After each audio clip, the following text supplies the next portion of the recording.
Hello,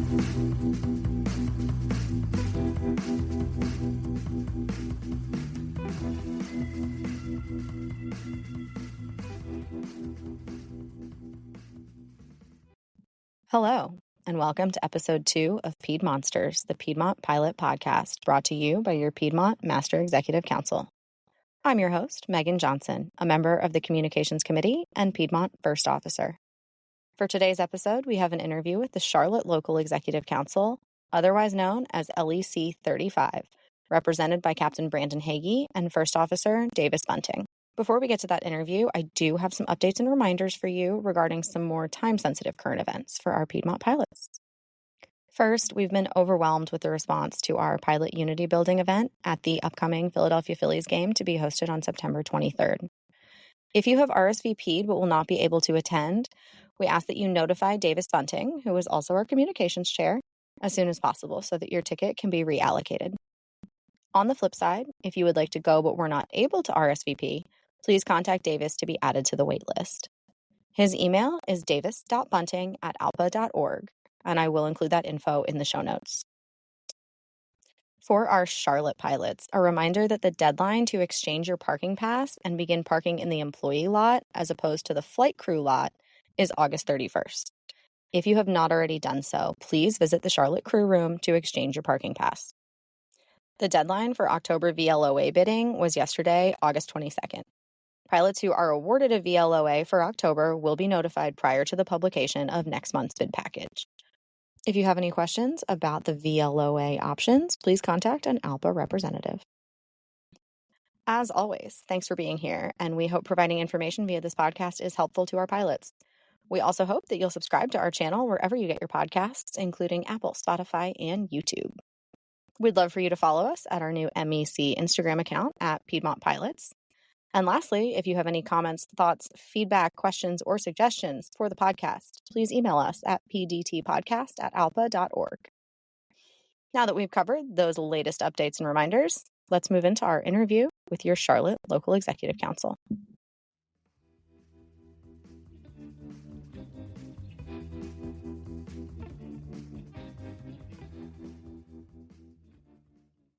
Hello, and welcome to Piedmonsters, the Piedmont Pilot Podcast. I'm your host, Megan Johnson, Charlotte First Officer, and I am joined today by two of our Charlotte LEC representatives, First Officer Davis Bunting and Captain Brandon Hagy. Gentlemen.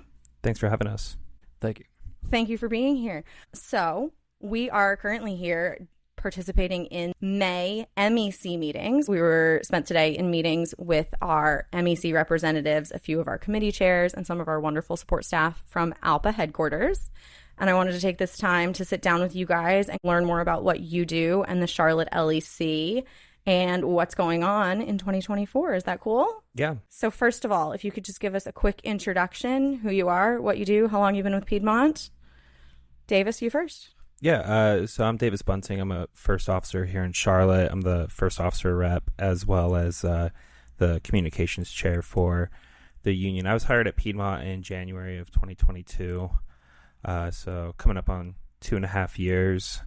Yeah, I got involved with ALPA work. When I got off probation, I was solicited to be the communications chair. I have a education and communications, so that was a natural fit. And then this last spring, I believe it was around March, was when we had openings in the officer elections for Charlotte, and I thought that my experience with the communications, it kind of led me to understand what was happening in the union, and that'd be a good fit for me to step in and serve our pilots in that capacity as well. And we're appreciative of that. And for those who might not be aware, as part of the communications committee, that's how I became the host of this podcast. So Davis is kind of unofficially my boss in this capacity. Very officially your boss in this capacity. So he's the one that makes sure that I keep this train on the tracks. So no pressure for me today. And then Brandon. I'm Brandon Hagy, the captain rep in Charlotte. I got hired at Piedmont in August of 21. I was up in Philly at first, and I was always hanging around the captain rep, and which Kim got now was the FO rep, and then the captain rep was Justin Cunningham. Always talking to them, and they were encouraging people to get involved with the union and always around.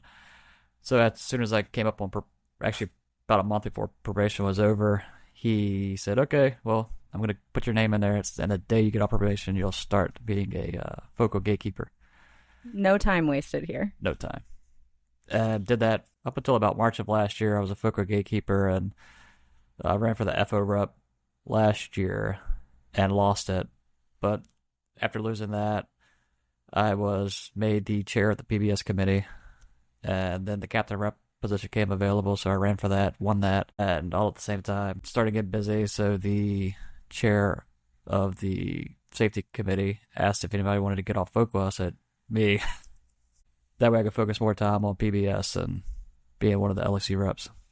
Amazing. Well, that is wonderful. So you both have multiple roles within ALPA.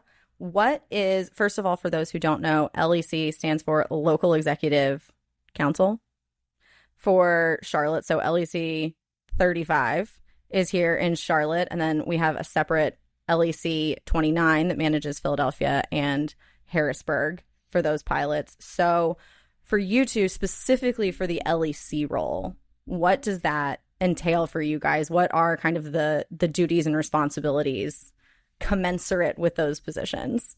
So our primary role is Brandon and I are both voting members of the MEC. So when it comes to MEC elections or voting to send a TA to the pilot group, that's kind of our primary role as the pilot representatives, is voicing the will and the best interest of the pilot group in Charlotte at the MEC level.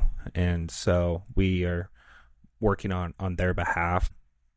But some of the other responsibilities, we represent pilots if they get Section 19 investigations. We're there with them to guide them through that process and, deal with whatever comes from that. And for anyone who might blessedly be unaware of what a Section 19 hearing is, that is when you don't show up to work when and where you're supposed to, correct? It's really any disciplinary action that the company may take against a pilot. It could be not answering the phone on reserve. It could be not showing up to work on time or showing up to work at all in some cases. General unprofessional behavior is a big one that the company likes to tag pilots with as just kind of a catch-all. If someone isn't speaking with the correct tone to a gate agent or some other, a hotel employee, and if that gets escalated to the chief pilot's office, that's when we get called in to make sure that the pilot is treated fairly and that a just and correct outcome is the result of that. And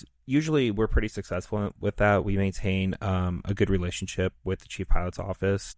Part of our responsibility that they expect from us is to help educate the pilot on, let's make sure this doesn't happen again. And if the chief pilot's office is sufficiently convinced that we have done our part in that, usually the end result of these investigations are fairly minor.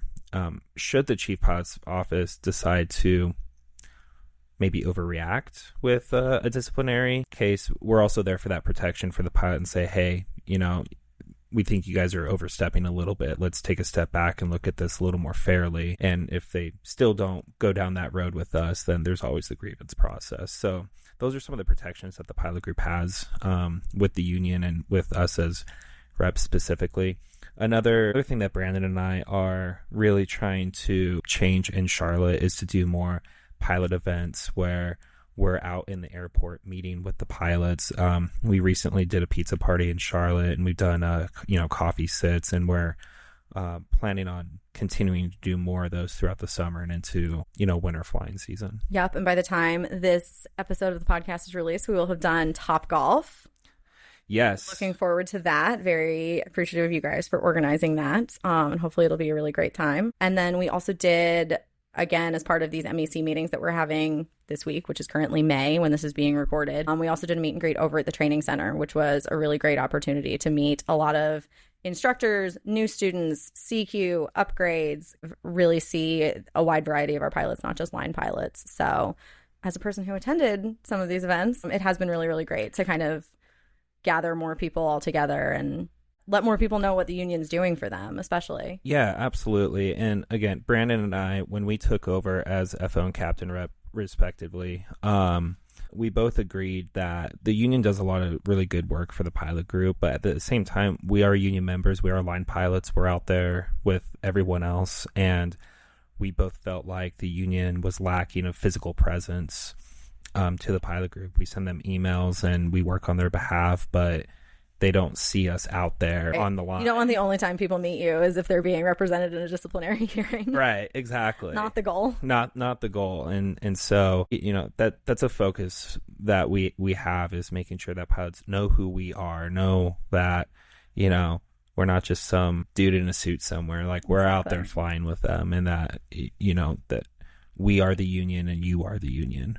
And kind of on that topic of the fact that you guys are responsible for so much outside of flying, but also are line pilots, how does that kind of affect your schedule on a day-to-day or a monthly basis with managing these kind of more administrative responsibilities, as well as your schedule as a line pilot?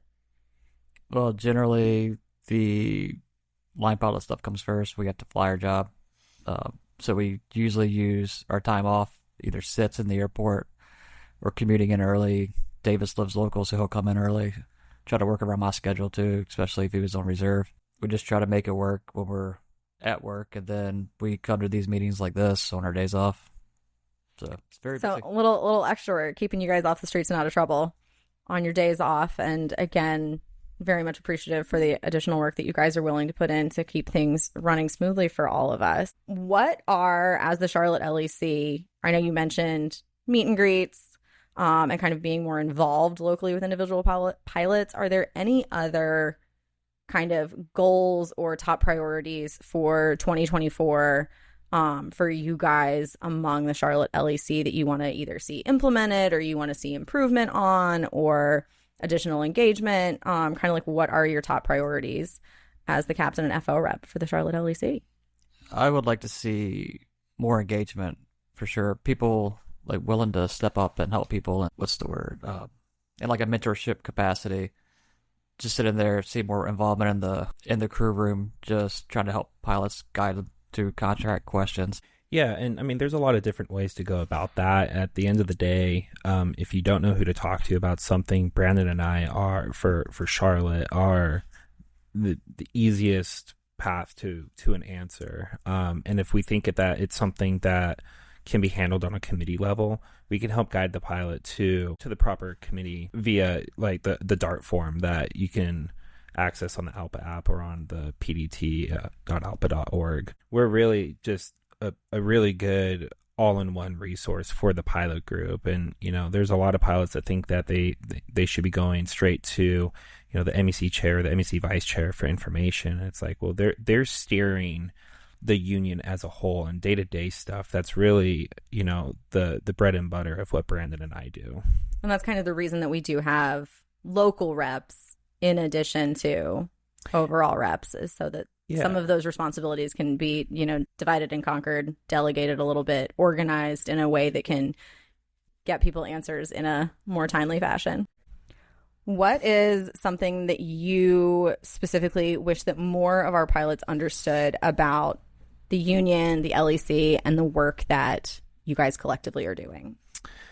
I think that for me, I wish that a lot more pilots would understand that, like I said this earlier, like, we're line pilots with them. I'll fly with some guys that'll be like, oh, are you in the union? It's like, well, yes, and so are you. I do volunteer work on behalf of the union and for our pilots, and I understand everyone has their own situation going on. Not everyone can give the time and the effort towards it, but at the end of the day, we're still one united pilot group under ALPA and the Piedmont MEC.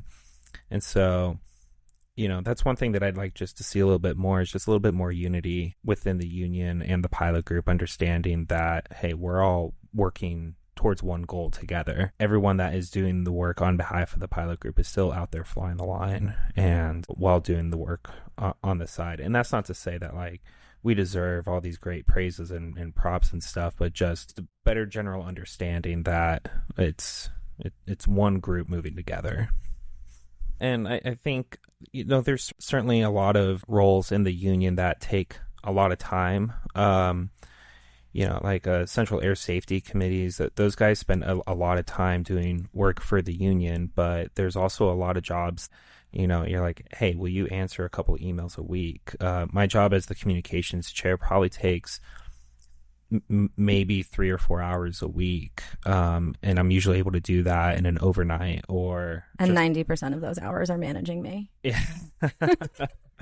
Someone's got to keep us in line. Yeah. And, being a rep obviously is a higher time commitment with, trying to do all these events for the pilots and managing the Section 19s and answering pilot phone calls. And that's what we signed up for. We knew that's what the job was going to entail. But 90% of roles within the union are, hey, well, can you become an expert on this one part of the contract and answer questions for these people that come to us? Absolutely. Excellent. Brandon, anything that you would like to add? No, I think Davis pretty much summed it up. All right. So then lastly, for the kind of more serious questions, what can our Piedmont pilots do to get more involved with ALPA and specifically with the LECs? The pilots can come to us and we'll direct them to where to go, or they can just log onto the ALPA app to go look for the volunteer form, fill it out with all their interest and their experience.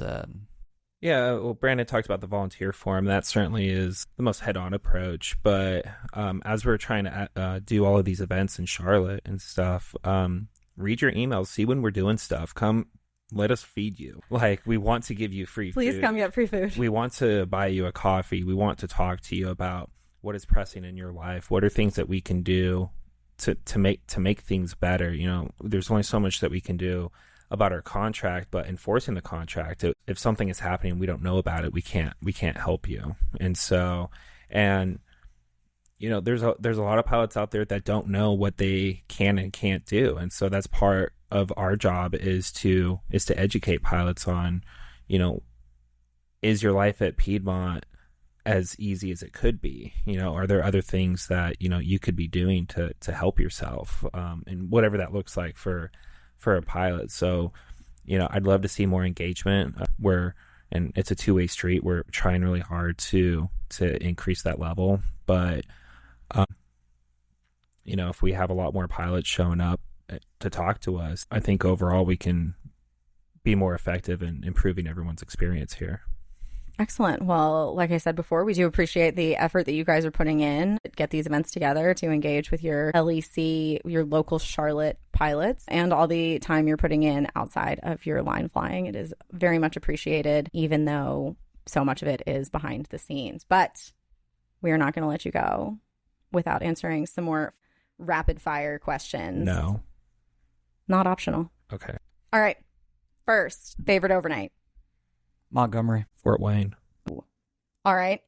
When you are traveling and you Uber Eats or DoorDash a meal to the hotel, what is your go-to? I make all my food on my smoker before the trip. It's better than DoorDash. Okay. I've got a meal prepper. I've never ordered anything on Uber Eats on overnight. Oh my gosh. You guys are beacons of health and productivity. Not really. And financial responsibility. Wow. All right. Favorite flight bag snack? What are you keeping in the flight deck with you? Protein bars. I usually have a jar of peanut butter with me. Just a jar? What are you just eating that with a spoon? Usually a spoon. Okay. Just like the whole jar. How big of a jar? Like an 8-ounce jar? Like a 12-ounce jar? Is it the kind with like the peanut butter and jelly like alternating together? Because those freak me out if I'm being honest. Whatever the normal size peanut butter is, and crunchy peanut butter. Crunchy peanut butter. Creamy peanut butter is for baking. What brand?